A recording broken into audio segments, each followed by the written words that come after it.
మనం పౌలు గలతీయులకు రాసిన పత్రిక మనం ధ్యానం చేస్తూ ఉన్నాం.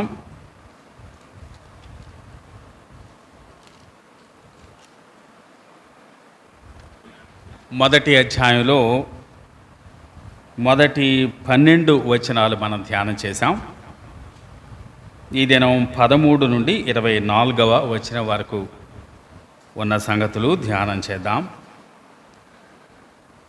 ఈ పత్రిక రాయబడిన నేపథ్యం మనందరికీ తెలుసు. కొందరు కపట సహోదరులు అపోస్తలుడైన పౌలు ప్రకటించిన సువార్తకు, గలతీ విశ్వాసులు అంగీకరించిన సువార్తకు భిన్నమైన వార్త. అది సువార్త కాదు కానీ సువార్తను చెరపగోరే మరొక వార్త వారు ప్రకటిస్తున్నారు అని ఈ పత్రిక ప్రత్యేకంగా అపోస్తలుడైన పౌలు రాశాడు.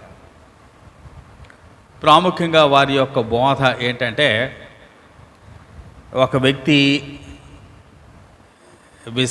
కృప ద్వారా విశ్వాసము చేత మాత్రమే రక్షించబడడం, కానీ దానితో పాటు కొన్ని ధర్మశాస్త్ర సంబంధమైన క్రియలు కూడా కావాలా, అలాగే రక్షించబడాలి అంటే సున్నతి కూడా పొందాలా అని వారు భిన్నమైనటువంటి బోధను వారు చేస్తూ ఉన్నారు. అంటే పౌలు చెప్పినటువంటి బోధకు వ్యతిరేకంగా వారు ప్రకటిస్తూ ఉన్నారు. అంత మాత్రమే కాకుండా పౌలు అపోస్తలత్వాన్ని కూడా వారు ప్రశ్నిస్తూ ఉన్నారు. పౌలు అపోస్తలుడు కానేరడు అని వారు ప్రశ్నిస్తూ ఉన్నారు.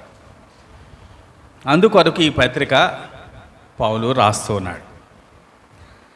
మనం ముందుగానే చెప్పుకున్నాం, మొదటి 2 అధ్యాయాల్లో పౌలు తన అపోస్తలత్వాన్ని ఆయన రుజువు చేసుకుంటున్నట్టుగా మనం చూస్తున్నాం.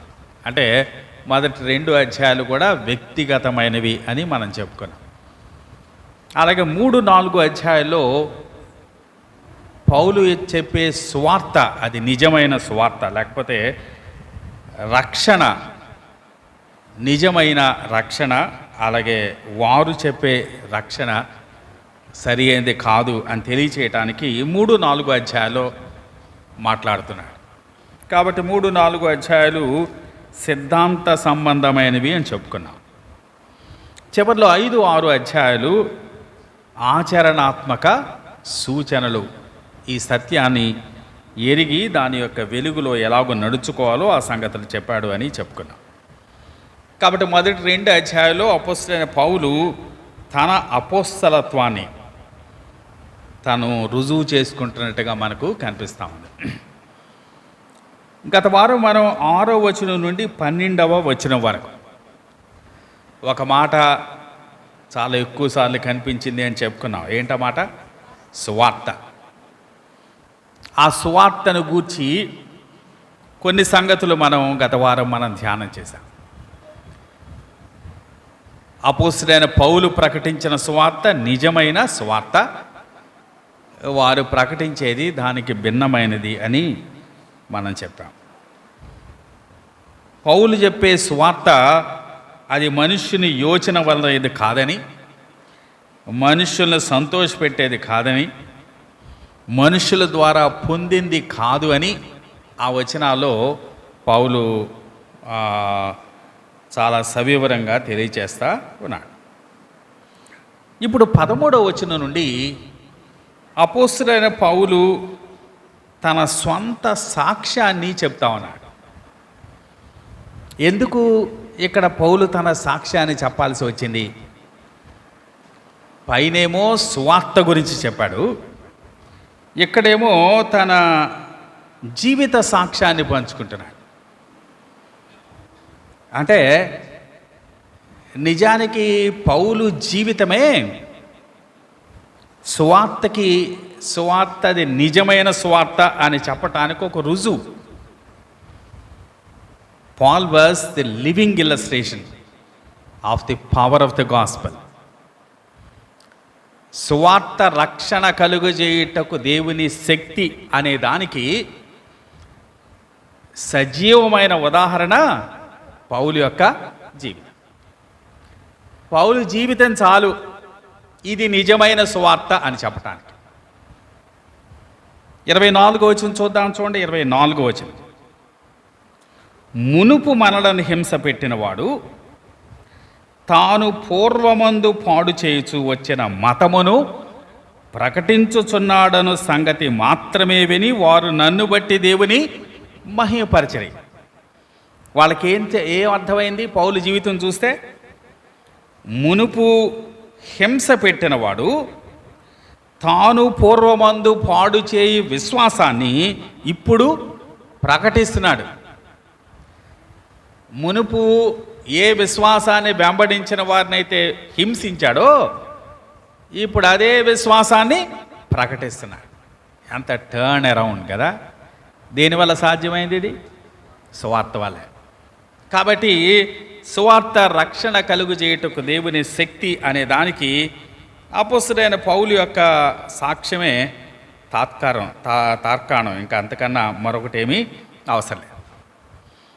అందుకే పౌలు తన సాక్ష్యాన్ని ఈ అధ్యాయంలో మనకి తెలియజేస్తా ఉన్నాడు.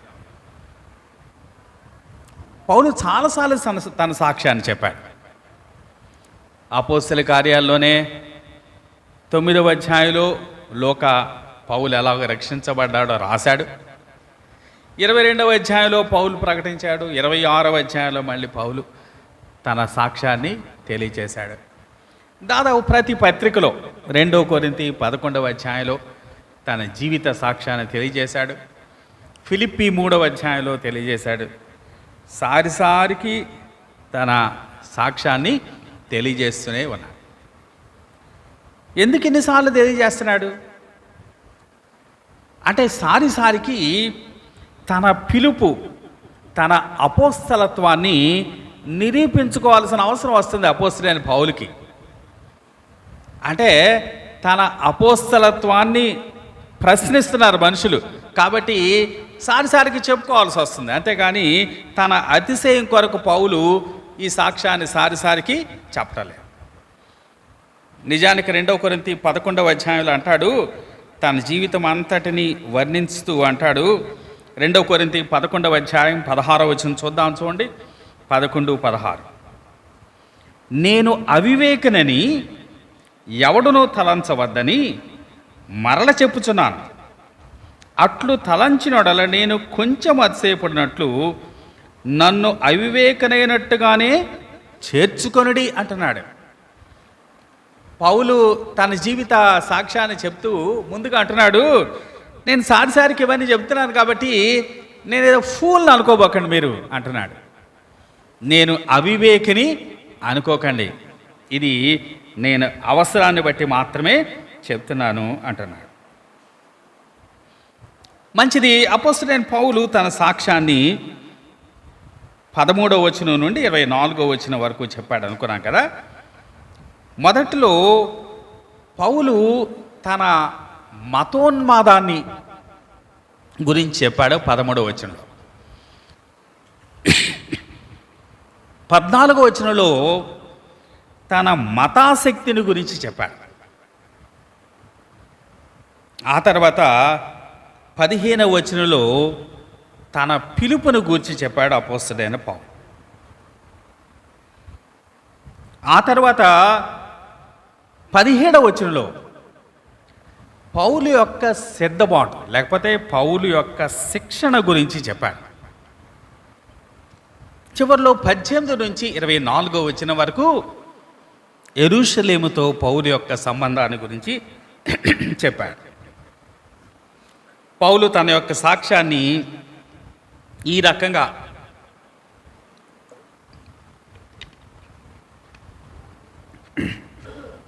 ప్రకటిస్తున్నట్టుగా మనం చూడగలం. 13వ వచనం చదువుదాం, చూడండి. 13వ వచనం, పూర్వమందు యోధ మతస్థుడనై ఉన్నప్పుడు నేను దేవుని సంఘమును అపరిమితముగా హింసించి నాశనము చేయుచు యోధ మతస్థుడనై ఉన్నప్పుడు ఏం చేశాట? దేవుని సంఘాన్ని అపరిమితముగా హింసించాడు. హింసించడం కాదు, ఏమంటున్నాడు? అపరిమితంగా హింసిస్తున్నాడు. నిజంగా పౌలు ఎంత ఫ్రాంక్గా ఒప్పుకుంటున్నాడు కదా.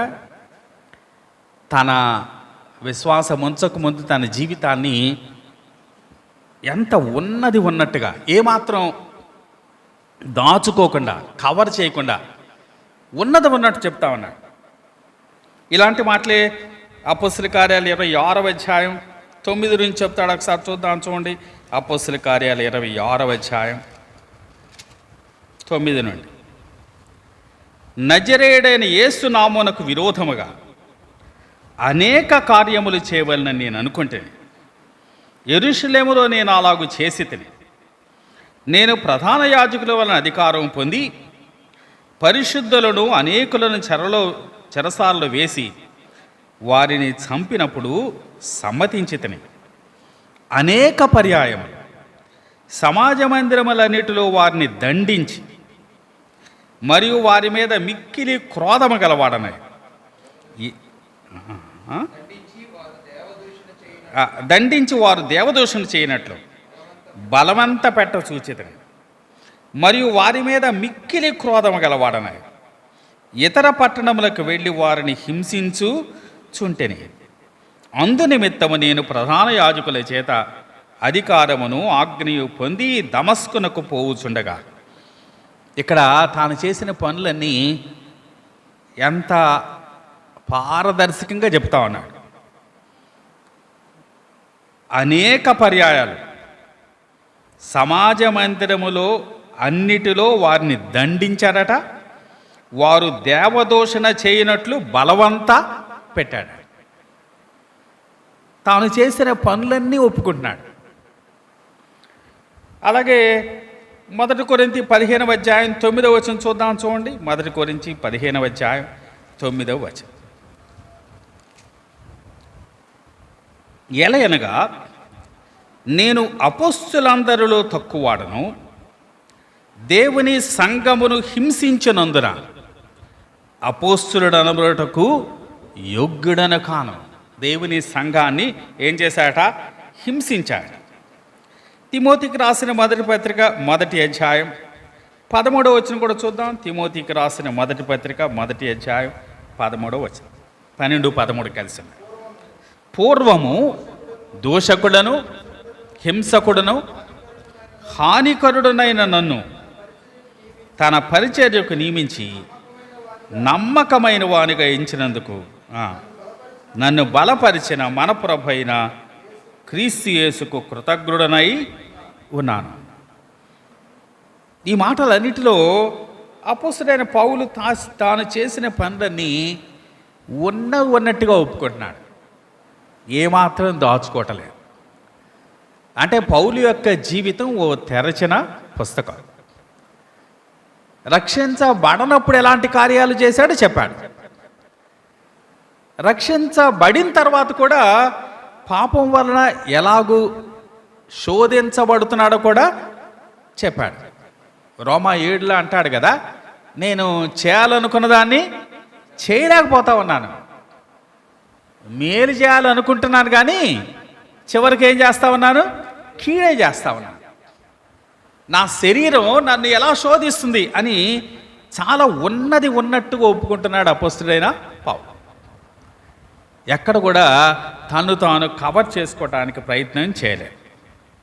కాబట్టి 13వ అధ్యాయంలో తన మతోన్మాదాన్ని గురించి చెప్పాడు. 14వ అధ్యాయంలో తన మతాశక్తి గురించి చెప్పాడు. 14వ వచనం చూద్దాం, చూడండి.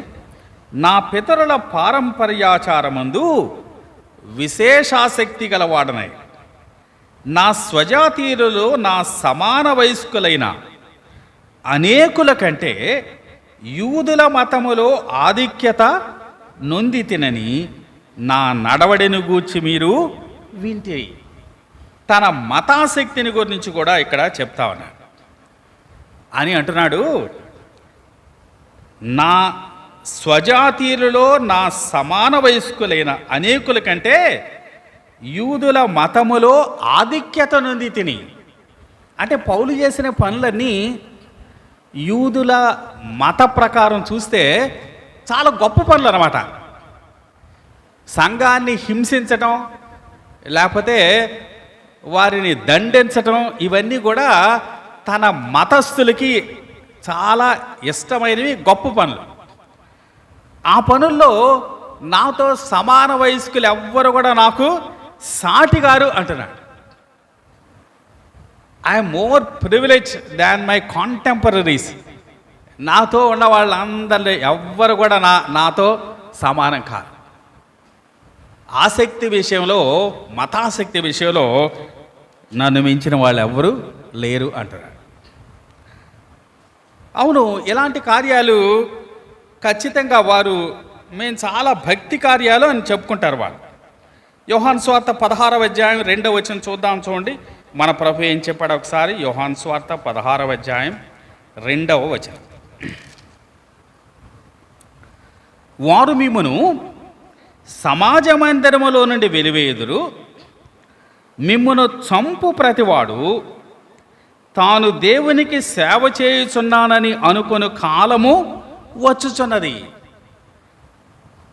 మిమ్మును చంపు ప్రతివాడు ఏమనుకుంటాట? నేను దేవుని సేవ చేస్తున్నాను అనుకుంటా. ఈ రోజుల్లో కూడా చాలామంది ఆలోచన అలాగే ఉంది. వారిని చంపితే నేను నా దేవునికి సేవ చేస్తున్నాను అనుకుంటున్నారు వాళ్ళు. ఇక్కడ పౌలు పరిస్థితి కూడా అలాగే ఉంది. 13వ వచనంలోనేమో విశ్వాసులమైన మనకు పౌలు క్రియలు ఎలా కనిపిస్తాయో చెప్తున్నాడు. 14వ వచనంలో ఆ యోధ మతస్థులకి పౌలు క్రియలు ఎలా కనిపిస్తాయో చెప్తున్నాడు. మనకేమో ఉన్మాదం అనిపిస్తుంది, వారికేమనిపిస్తుంది? ఆసక్తి అనిపిస్తుంది కదా.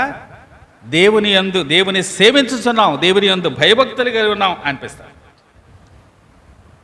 వీటిలో నా సమాన వయస్కులు ఎవ్వరు నాకు సాటి రారు ఆధిక్యతల విషయంలో. నన్ను మించిన వాళ్ళు లేరు అంటున్నాడు. ఫిలిప్పీ 3:4 చెప్పాడు కదా, ఆయనకున్న ఆధిక్యతలని చెప్పాడు.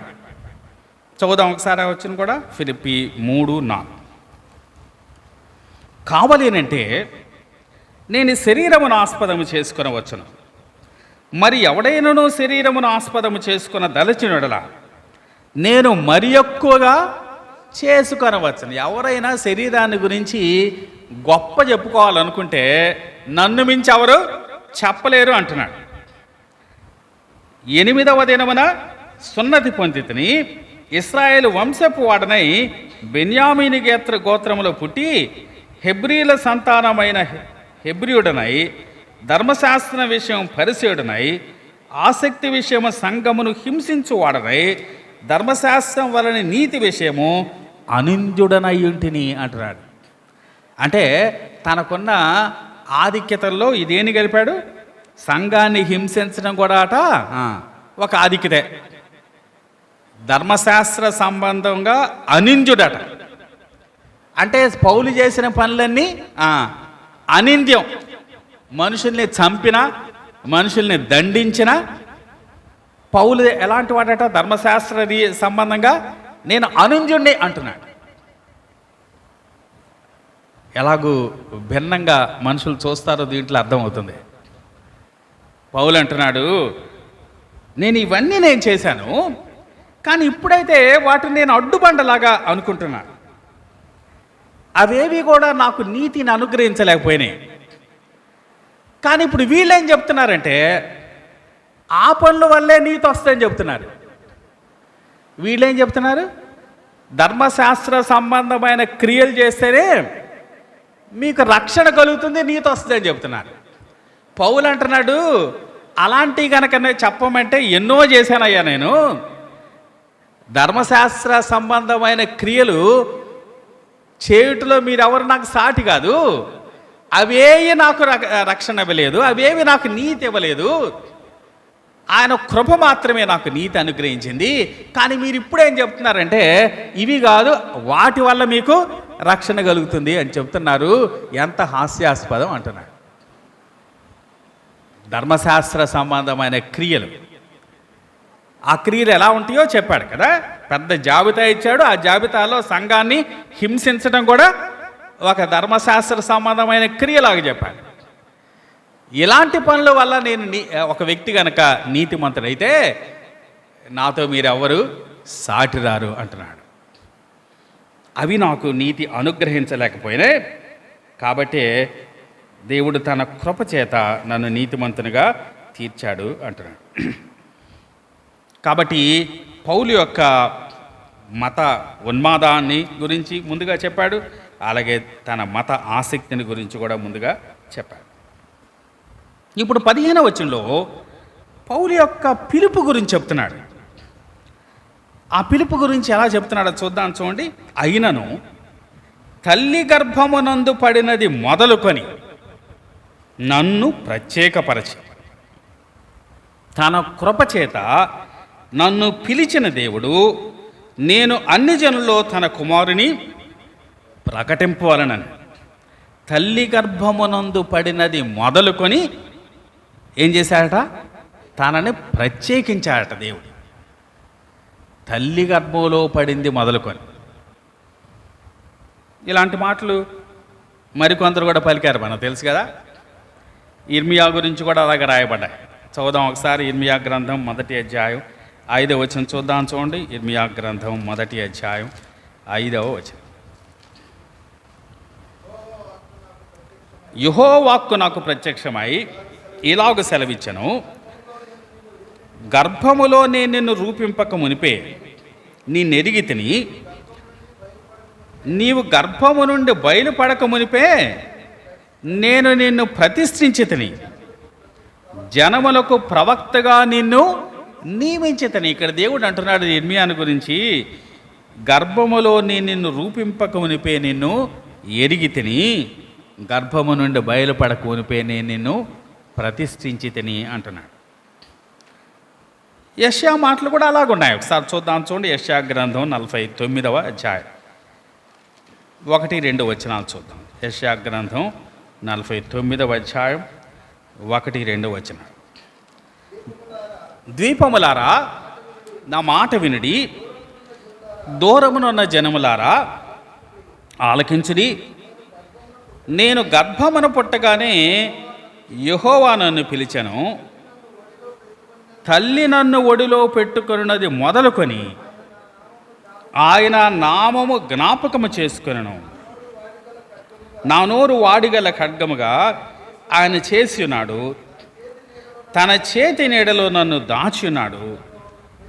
నన్ను మెరుగుపెట్టిన అంబుగా చేసి తన అంబుల పెదలో మూసిపెట్టి ఉన్నాడు. నేను గర్భమున పుట్టగానే యెహోవా నన్ను పిలిచాను అంటున్నాడు. లూకా సువార్త 1వ అధ్యాయం 13-16 వరకు చూస్తే చదవసలు వెళ్ళండి.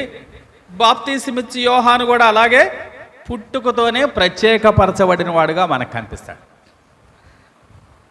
అపోస్తలుడైన పౌలు కూడా తాను పుట్టుకతోనే ప్రత్యేకపరచబడిన వాడు అంటున్నాడు.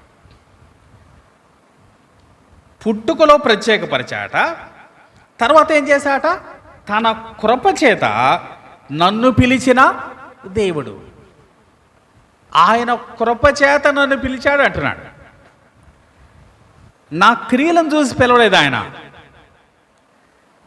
నేను ధర్మశాస్త్ర విషయంలో నాకున్న ఆసక్తిని బట్టి పిలవలేదు ఆయన. నా యొక్క నీతిని బట్టి పిలవలేదు. పరిసయ్యుడిగా నేను జీవించిన ఆ నీతి జీవితాన్ని బట్టి నన్ను పిలవలేదు.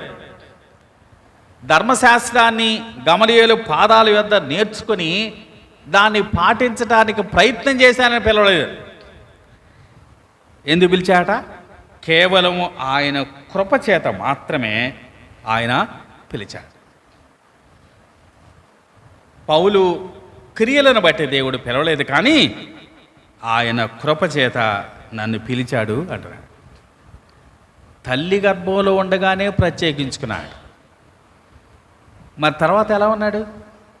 తల్లి గర్భంలో ఉండగానే ప్రత్యేకించుకున్నాడు, కానీ వీడు పెద్ద అయిన తర్వాత సంఘాన్ని హింసిస్తాడని తెలియదు ఆయనకి. వీడు ఇంటింటాజ్ వచ్చి మనుషుల్ని ఈడ్చుకెళ్తాడని తెలీదా? తెలుసు. ఆయన భవిష్యత్ జ్ఞానాన్ని బట్టి అన్నీ ఎరుగును. తెలిసినా కూడా తల్లి గర్భంలో ఉండగానే ప్రత్యేకపరుచుకున్నాడు. ఆ రోజు నుంచి పౌలు మీద దృష్టించాడు. అంటే అప్పుడు సౌలు మీద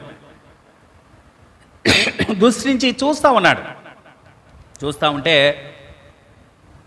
ఎలా ఉన్నాడు మనోడు? యవనస్తుడయ్యేటప్పటికల్లా మనుషుల్ని దండించేవాడుగా, మనుషుల్ని హింసించేవాడుగా కనిపిస్తూ ఉన్నాడు. ఇవన్నీ కూడా దేవుని సంకల్పానికి అనుకూలంగా లేవు. పౌలు జీవితంలో ఏం జరిగించాలో దానికి అనుకూలంగా పౌలు యొక్క ప్రవర్తన లేదు. కానీ ఒకరోజు ఈ వ్యక్తి తన జీవితాన్ని మార్చుకొని నా కొరకు బలమైన సాక్షిగా ఉంటాడు అన్న సంగతి మాత్రం దేవుడు ముందుగా ఎరుగు. పౌలు జీవితంలో ఆ రోజు వచ్చిందాకా దేవుడు వేచి ఉన్నాడు. అరే, నేను పుట్టుకతోనే ప్రత్యేకపరుచుకున్నాను, వీడేం ఎలా ఉన్నాడు, లాభలేదు, వీడిని వదిలేద్దాం అనుకోలేదు. పౌలు జీవితంలో ఆ మార్పు వచ్చిందాక దేవుడు ఓర్పుతో సహించాడు కదా. ఆయన శాంతం వహించాడు. ఏమంటారు దాన్ని? దీర్ఘ శాంతం అంటారు కదా. God was long suffering to Paul. 1 తిమోతి 1వ అధ్యాయం 16వ వచనం చూద్దాం. 1 తిమోతి 1వ అధ్యాయం 16వ వచనం. ఆయనను నిత్యజీవం నిమిత్తము తనను విశ్వసింపబో వారికి నేను మాదిరిగా ఉండులాగన యేసుక్రీస్తు తన పూర్ణమైన దీర్ఘశాంతమును ఆ ప్రధాన పాపినైన నాయందు కనపరుచున్నట్లు నేను కనికరింపబడితిని. పైనేమో నేను ప్రధాన పాపినని చెప్పాడు. ఆ ప్రధాన పాపి అయిన నాయందు కనపరుచున్నట్లు ఆయన ఏం చేశాడట? ఆయన దీర్ఘశాంతాన్ని కనపరిచాడు. అంటే దేవుడు ఎన్ని సంవత్సరాలు ఎదురు చూశాడు. ఒకవేళ యవనస్తుడు ఒక 21 ఏళ్ల వయసులో పౌలు రక్షించబడి ఉంటాడేమో. అప్పటిదాకా దేవుడు చూస్తూ ఉన్నాడు. సౌలు చేస్తున్న పనులన్నీ చూస్తూ ఉన్నాడు. కానీ ఓపికతో కనిపెడుతూ ఉన్నాడు, దీర్ఘశాంతంతో ఉన్నాడు. ఆ ప్రధాన పాపిని ఆయన కనికరించాడు అంటున్నాడు. ఇప్పుడు ఆయన పిలుస్తున్నాడు. ఆయన పిలిచి ఆయనకు అప్పగించబడిన పని గురించి చెప్తున్నాడు కదా. 15వ వచనంలో చూడండి. తన కృపచేత నన్ను పిలిచిన దేవుడు నేను అన్ని జనులలో తన కుమారుని ప్రకటింపవలనని ఆయన నాయందు బయలుపరపను అనుగ్రహించినప్పుడు మనుష్య మాత్రులతో నేను సంప్రదింపలేదు అంటున్నాడు. ఏం చేయాలట? ఈయనకు అప్పగించ పని ఏంటి? అన్యజనుల్లో తన కుమారుని ప్రకటించాలి. ఆ సంగతి చాలా చోట్ల చెప్పాడు. గలతీ 2వ అధ్యాయంలో 7-9 దాకా చూసినా ఆ సంగతి కనిపిస్తుంది. అపొస్తలుల కార్యాలు 22-27లో, అలాగే అపొస్తలుల కార్యాలు 26, 17, 18లో అన్ని జనులకు సువార్త ప్రకటించడానికి దేవుడు ఆయన్ని ప్రత్యేకపరుచుకున్నాడు అన్న సంగతి చాలా స్పష్టంగా చెప్తున్నాడు. ఇక్కడ 2 సంగతులు చెప్తున్నాడు. అన్ని జనుల్లో తన కుమారుని ప్రకటింపవలనని, రెండవది ఏంటట? ఆయనను నాకు బయలుపరపను అనుగ్రహింపనప్పుడు అనుందా? ఆయనను నాకు బయలుపరపను అనుగ్రహించినప్పుడు అనుందా? లేదు కదా. ఆయన నాకు బయలుపరచబడటం కాదు. ఏం కావాలట? నాయందు ఆయన బయలుపరచాలట. ఒకటి నేను ప్రకటించాలి, రెండవది నా జీవితం ద్వారా ఎవరు కనపడాలా? ఆయన కనపడాలా. ఆయన నాయందు బయలుపరచబడాలి అంటున్నాడు. కాబట్టి పౌలు మాటలు దేవుని యొక్క సువార్త, పౌలు జీవితం కూడా దేవుని యొక్క సువార్త. అన్ని జనులకు నేను ప్రకటించాలి, అలాగే నా యందు ఆయన బయలుపరచబడాలి అంటున్నాడు. అందుకే దేవుడు నన్ను ఎన్నిక చేసుకున్నాడు అని చెప్తా ఉన్నాడు. కాబట్టి పౌలు ఎలాగో పిలువబడ్డాడో ఈ 15వ వచనంలో మనకి తెలియచేస్తా ఉన్నాడు. తర్వాత 17వ వచనంలో చివరిలో ఒక మాట అన్నాడు. లేక చదువుదాం చూడండి. 16వ వచనం చివరి మాట చదువుతున్నాను నేను. బయలుపరపను అనుగ్రహించినప్పుడు మనుష్య మాత్రులతో నేను సంప్రదించలేదు. నాకంటే ముందుగా అపోస్తులైన వారి యొద్దకు యెరూషలేముకైనను వెళ్ళను లేదు, కానీ వెంటనే అరేబియా దేశమునకు వెళ్ళేది. 3 సంగతులు చెప్తున్నాడు ఇక్కడ. దేవుడు నన్ను పిలిచాడు, పిలవగానే నేను మనుషుల్ని ఎవరిని సంప్రదించలేదు. రెండవది, అపోస్తులైన వారి యొద్దకు నేను వెళ్ళలేదు. మూడవది, యెరూషలేము కూడా నేను వెళ్ళలేదు. కానీ ఎక్కడికి వెళ్ళాట? అరేబియా వెళ్ళాడు. ఆ సంగతి కేవలం గలతీ పత్రికలో చెప్పాడు, ఇంకెక్కడ చెప్పలేదు. అపోస్తలుడైన పౌలు అరేబియా వెళ్ళిన సంగతి. అరేబియా దేశమునకు వెళ్ళి తిని పిమ్మట దమస్కు పట్టణమునకు తిరిగి వచ్చి తిని. 18వ వచనం చూడండి. అటుపైని 3 సంవత్సరములైన తర్వాత, అంటే అపోస్తలుడైన పౌలు దమస్కులో రక్షించబడ్డాడు, దమస్కులో సాక్ష్యం ఇచ్చాడు, దమస్కులో బాప్తీసం పొందాడు, దమస్కులో సువార్త ప్రకటించాడు. తర్వాత అరేబియా వెళ్ళాడు. అరేబియా నుంచి మళ్ళీ ఎక్కడికి వచ్చాడు? మళ్ళీ దమస్కు వచ్చాడు. ఇవన్నీ కలిపి ఎన్ని సంవత్సరాలట? 3 సంవత్సరాలు. 3 సంవత్సరాల్లో మరి దమస్కులో ఎన్నాళ్ళు ఉన్నాడో తెలియదు, అరేబియాలో ఎన్నాళ్ళు ఉన్నాడో తెలియదు. మెట్టుకు తన మొదటి 3 సంవత్సరాలు ఏం చేశాడో దీంట్లో చెప్తా ఉన్నాడు. అపోస్తల కార్యాలు 9వ అధ్యాయం 19వ వచనం చూద్దాం చూడండి. అపోస్తల కార్యాలు 9వ అధ్యాయం 19వ వచనం.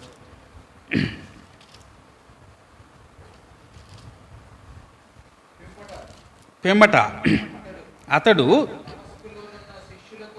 దమస్కులోనున్న శిష్యులతో కూడా కొన్ని దినములు ఉండారు. చాలు. తర్వాత దమస్కులో ఉన్న శిష్యులతో కొన్ని దినాలు ఉన్నాయట. ఇప్పుడు 26వ వచనం చదువుదా. 26. అతడు యెరూషలేములోనికి వచ్చి శిష్యులతో కలిసి కొనుటకు యత్నము చేశాను. అంటే 19వ వచనంలోనేమో దమస్కులో ఉన్నాడు ఆయన. 26వ వచనానికల్లా ఎక్కడికి వెళ్ళాడు? యెరూషలేంకి వెళ్ళాడు. అంటే ఈ మధ్య భాగంలో ఎక్కడ ఉన్నాడు అనమాట? దమస్కులోను అరేబియాలో, ఆ 2 చోట్ల ఉన్నాడు. దమస్కులో జరిగిన ఒక అనుభవం చెప్తున్నాడు. చూద్దాం చూడండి. 24, 25 వచనాలు. వారి ఆలోచన సౌలునకు తెలియవచ్చును, వారు అతన్ని చంపవలనని రాత్రింబగళ్ళు ద్వారముల యొద్ద కాచుకొనుచుండిరి. కనుక అతని శిష్యులు రాత్రివేళ అతన్ని తీసుకొని పోయి గంపలో ఉంచి గోడగుండా అతన్ని క్రిందికి దింపారు. గంపలో ఉంచి గోడగుండా అతని క్రిందికి దింపారు. ఒకవేళ ఇది అరేబియా వెళ్ళకముందు జరిగిందో, అరేబియా నుంచి మళ్ళీ తిరిగి వచ్చిన తర్వాత జరిగిందో మనకు తెలియదు, కానీ మెట్టుకు దమస్కులో జరిగినటువంటి ఒక అనుభవం. కొరింథీయులకు రాసిన మొదటి పత్రిక 2వ పత్రిక 11వ అధ్యాయం 32, 33 వచనాలు కూడా చూద్దాం చూడండి. కొరింథీయులకు రాసిన 2వ పత్రిక 11వ అధ్యాయం 32, 33 వచనాలు. దమస్కులో అరేతాను రాజు క్రింద ఉన్న అధిపతి నన్ను పట్టగోరి కావలి ఉంచి దమస్కీయుల పట్టణమును భద్రము చేశాను. అప్పుడు నేను కిటికీ గుండా గోడ మీద నుండి గంపలో దింపబడి అతని చేతిలో నుండి తప్పించుకొని పోతిని. ఆ అనుభవాన్ని 2 సార్లు తెలియజేస్తా ఉన్నాడు. మంచిది. ఇప్పుడు అరేబియాకు అపోస్తలుడైన పౌలు వెళ్ళాడు. ఎందుకు వెళ్ళాడు అరేబియాకి?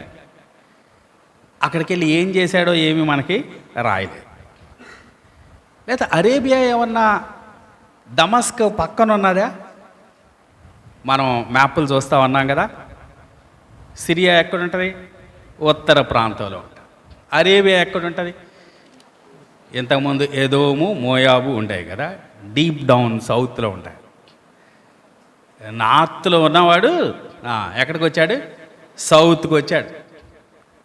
సౌత్కి వచ్చి అక్కడ ఉన్నాట. మరి ఏం చేశాడు అక్కడ? ఆ సంగతి ఏమి రాయలేదు, ఇంకా మరెక్కడ కూడా ప్రస్తావించలేదు. అంటే ఖచ్చితంగా ఇక్కడ తాను చాలా రహస్యంగా వ్యక్తిగతంగా శిక్షణ పొందినవాడుగా అపోస్తలుడైన పౌలు కనిపిస్తున్నాడు.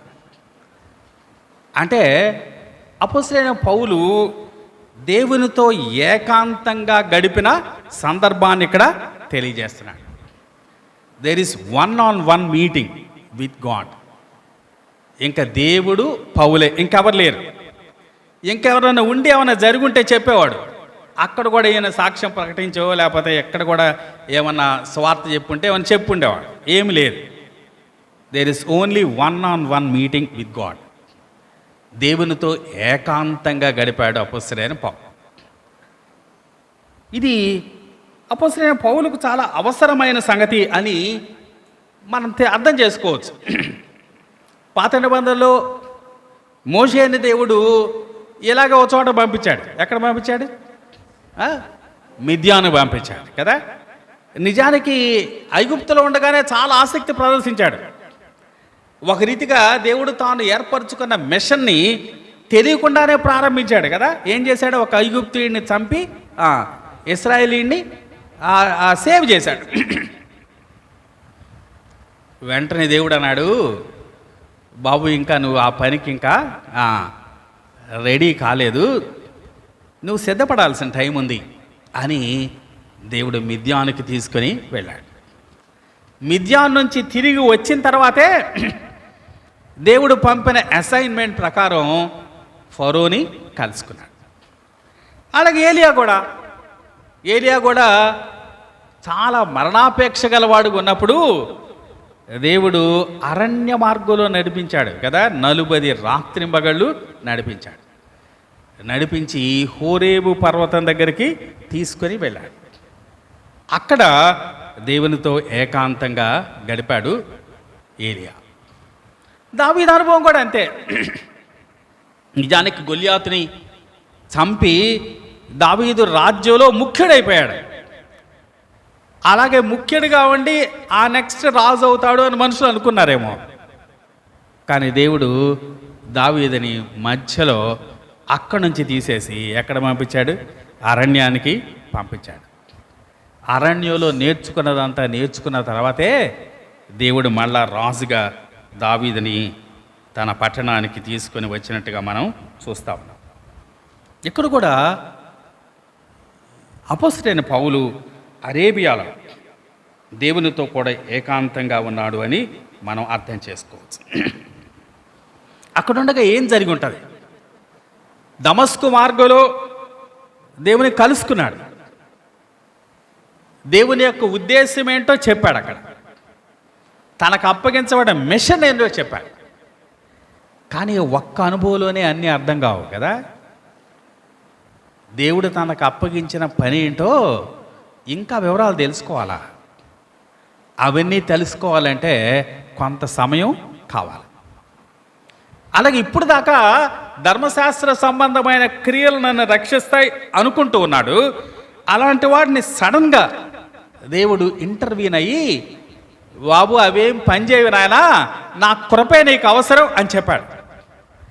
అది కూడా అర్థం చేసుకోవటానికి కొద్దిగా టైం కావాలి కదా. ఇప్పుడు దాకా తన మనసంతా ఏమని ఉంది? నేను ధర్మశాస్త్ర విషయంలో అనింద్యుడిని, ఇదే నన్ను రక్షిస్తుంది అనుకుంటున్నాడు. ఇప్పుడు దేవుడు అవన్నీ పక్కన పెట్టి, ఇదిగో నేను నా కృపచేత నేను పిలుస్తున్నాను అన్నాడు. అంటే ధర్మశాస్త్ర సంబంధమైన క్రియల కన్నా కృప ఎలాగూ ఉత్తమమైనదో ఆ సంగతి తెలుసుకోవాలన్నా అపోస్తలుడైన పౌలు కొంత సమయం కావాలి. కాబట్టి అపోస్తలుడైన పౌలు ప్రభువుతో ఏకాంతంగా గడిపాడు. ఎన్ని సంవత్సరాలు గడిపాడు? సరే, దమస్కు భాగాన్ని కూడా దాంతో కలిపితే మొత్తం 3 సంవత్సరాలు గడిపాడు.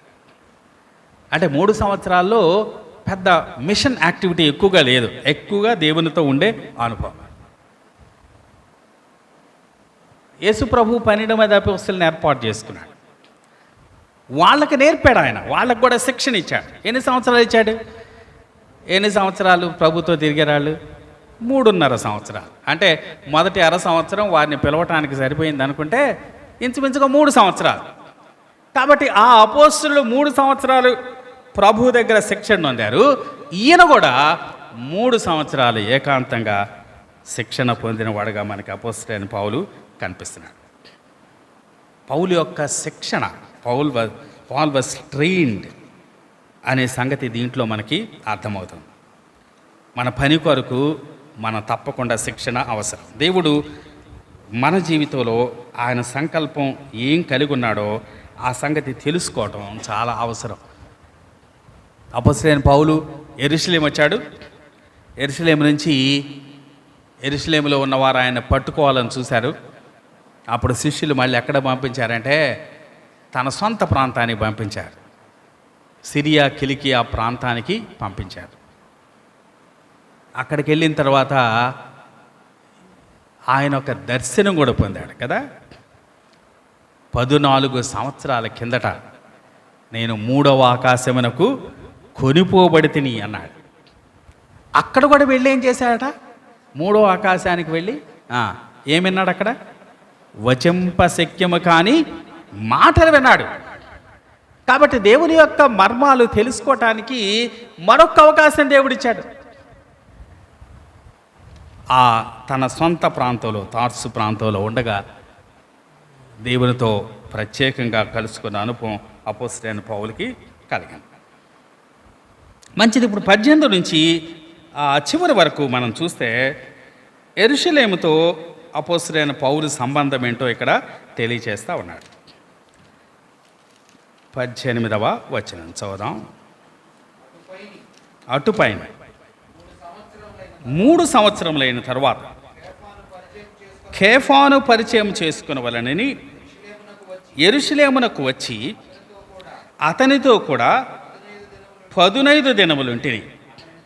అతనిని తప్ప అపోస్తలులలో మరి ఎవరిని నేను చూడలేదు, కానీ ప్రభు యొక్క సహోదరుడైన యాకోబును మాత్రము చూచితిని. ఇక్కడ ప్రాముఖ్యంగా 3 సంగతులు స్పష్టంగా తెలియజేస్తా ఉన్నాడు.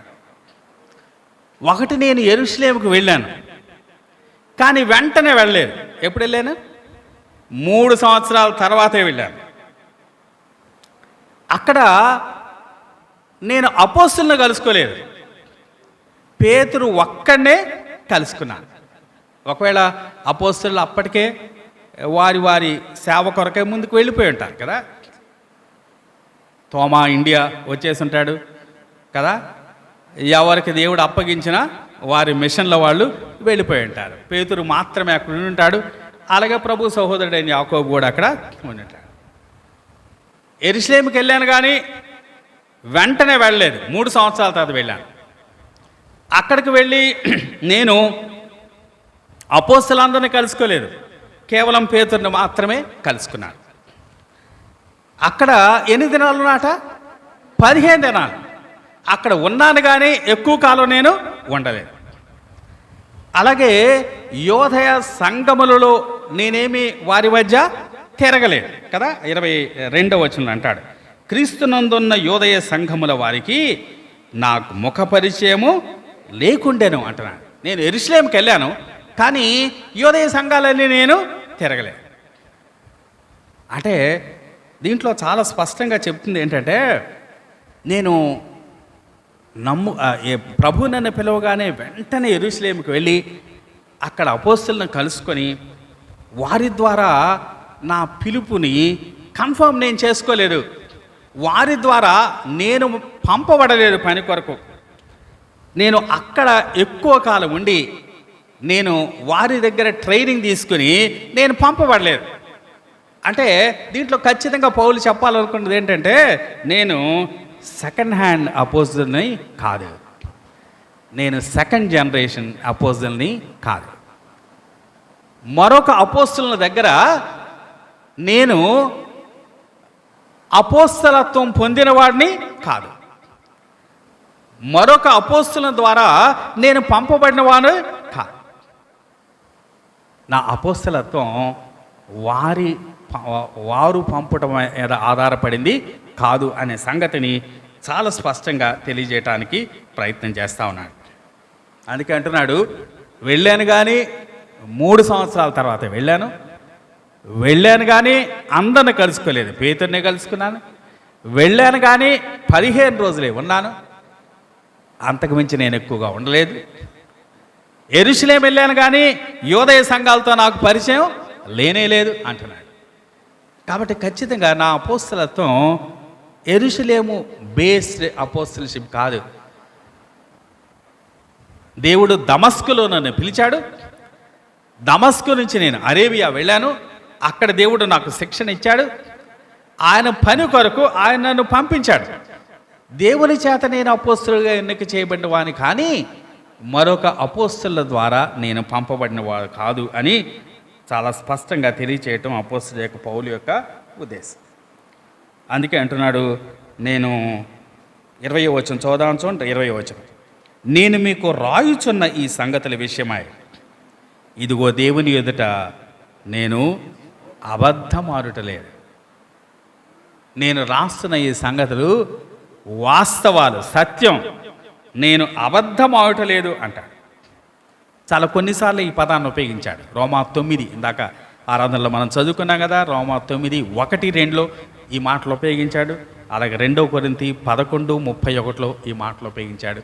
ఇక్కడ కూడా అంటున్నాడు, నేను అబద్ధం ఆడట్లేదు, నేను సత్యమే చెప్తున్నాను అంటున్నాడు. నేను చెప్పే సంగతులన్నీ ముమ్మాటికి సత్యం, దాంట్లో ఎలాంటి అబద్ధం లేదు అంటున్నాడు. ఇప్పుడు 20వ వచనం చూద్దాం. 20వ వచనం, ఇదిగో నేను మీకు రాయుచున్న ఈ సంగతుల విషయమై 21వ వచనం, పిమ్మట సిరియా కిలికియా ప్రాంతంలోనికి వచ్చి తిని. అక్కడికి వెళ్ళిన తర్వాత యెరూషలేముకి వెళ్ళిన తర్వాత యెరూషలేములో అక్కడ వారు ఆయన్ని పట్టుకోవాలని చూశారు. అందుకని అక్కడున్న శిష్యులు ఏం చేశారంటే ఎక్కడ పంపించారు? సొంతూరుకి పంపించారు. ఆయన పుట్టిన పట్టణం తార్సు పట్టణం ఎక్కడ, ఏ ప్రాంతంలో ఉంది? కిలికియాలో ఉంది. ఇప్పుడు మొట్టమొదటిసారి సొంతూరుకి వెళ్ళాడు అపోస్తలుడైన పౌలు. ఇందాక దమస్కు నుండి నిజానికి సొంతూరు చాలా దగ్గర కదా, సిరియాకు పక్కనే ఉంటుంది కిలికియా. దమస్కు నుంచి ఓ 3 సంవత్సరాలు లేకపోతే అంతకన్నా తక్కువ వెళ్ళి తన సొంతూరులో ఉండొచ్చు, కానీ ఉండలేదు. ఎక్కడికి వెళ్ళాడు? అరేబియాకి వెళ్ళాడు. ఇప్పుడు వెళ్తున్నాడు. నిజానికి అన్ని విశేషమైన అనుభవాలే. ఆ అరేబియా నుంచి దమస్కు వచ్చాడు, దమస్కు నుంచి యెరూషలేము వచ్చాడు, యెరూషలేము నుంచి మళ్ళీ ఇప్పుడు కిలికియాకి వెళ్తున్నాడు. దమస్కుకు వస్తే దమస్కులో ఉన్న వాళ్ళందరికీ ఏం తెలుసు? ఈయన తాకీదులు తీసుకుని వస్తున్నాడు ప్రధాన యాజకుడి దగ్గర నుంచి, ఇక్కడున్న సంఘాన్ని హింసించడానికి వస్తున్నాడు అన్న సంగతి దమస్కు వారికి తెలుసు.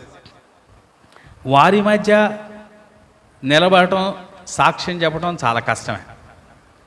యెరూషలేము వెళ్తే మరీ కష్టం.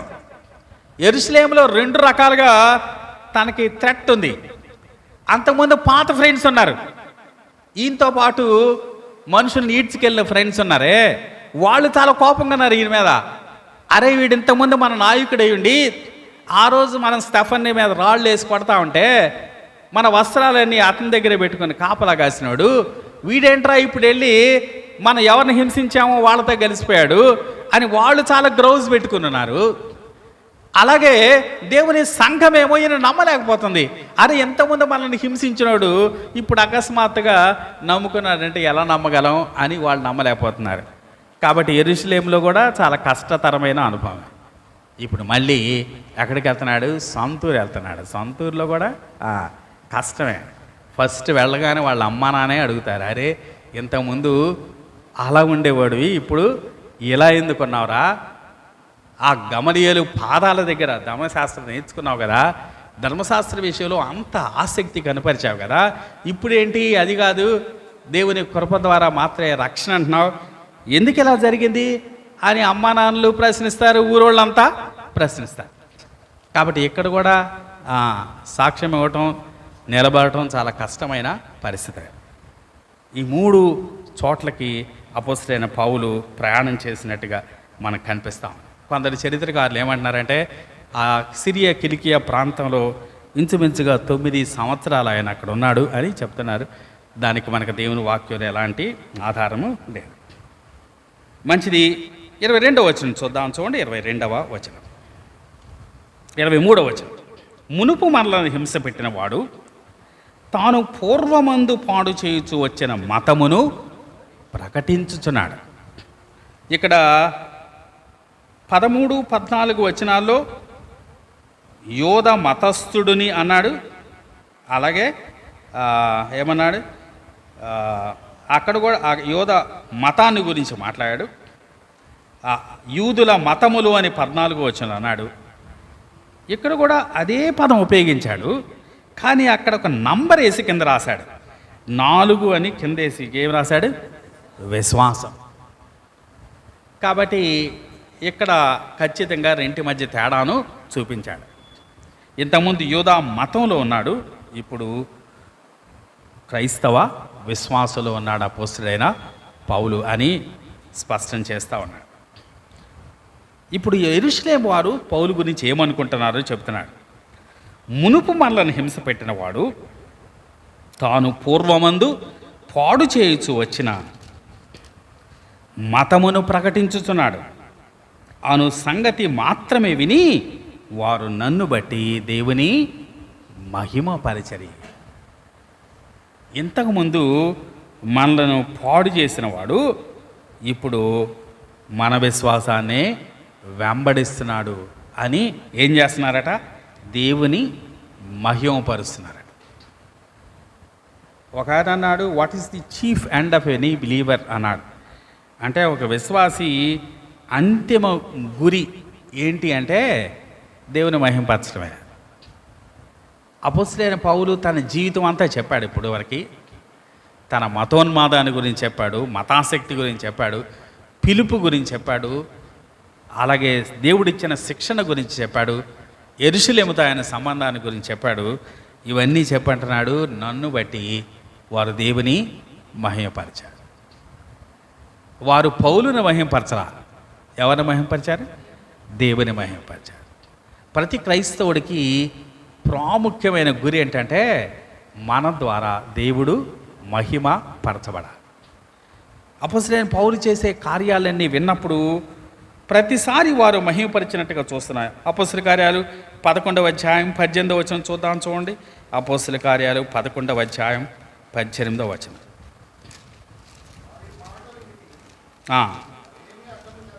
వారి మాటలు విని వారేమీ అడ్డము చెప్పక, అట్లయితే అన్యజనులకు దేవుడు జీవార్థమైన మారు మనసు దయచేసి ఉన్నాడని చెప్పుకొనుచు దేవుని మహిమపరచిరి. వీరి యొక్క సాక్ష్యాన్ని విని అంటున్నారు వాళ్ళు, దేవుని అన్యజనులకును దేవుడు జీవార్థమైన మారు మనసు దయచేస్తున్నాడని చెప్పుకొనుచు దేవుని మహిమపరిచారు. అలాగే 21వ అధ్యాయం 19, 20 వచనాలు కూడా చూద్దాం. అపోస్తల కార్యాలు 21వ అధ్యాయం 19, 20. అతడు వారిని కుశలమడిగి తన పరిచర్య వలన దేవుడు అన్యజనుల్లో జరిగించిన వాటిని వివరముగా తెలియజెప్పాను. వారు విని దేవుని మహిమపరచారు.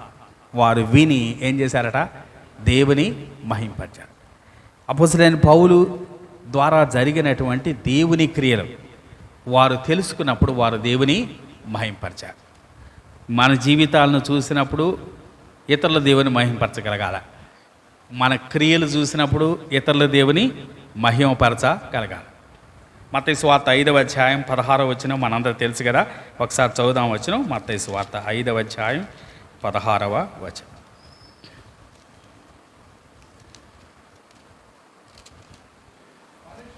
మనుష్యులు మీ సత్క్రియలను చూచి పరలోకమందున్న మీ తండ్రిని మహిమపరచునట్లు వారి ఎదుట మీ వెలుగు ప్రకాశింపనీయడి. మనుష్యులు మీ సత్క్రియలను చూచి పరలోకమందున్న మీ తండ్రిని మహిమపరచునట్లు వారి ఎదుట మీ వెలుగు ప్రకాశింపనీయడి అన్నాడు.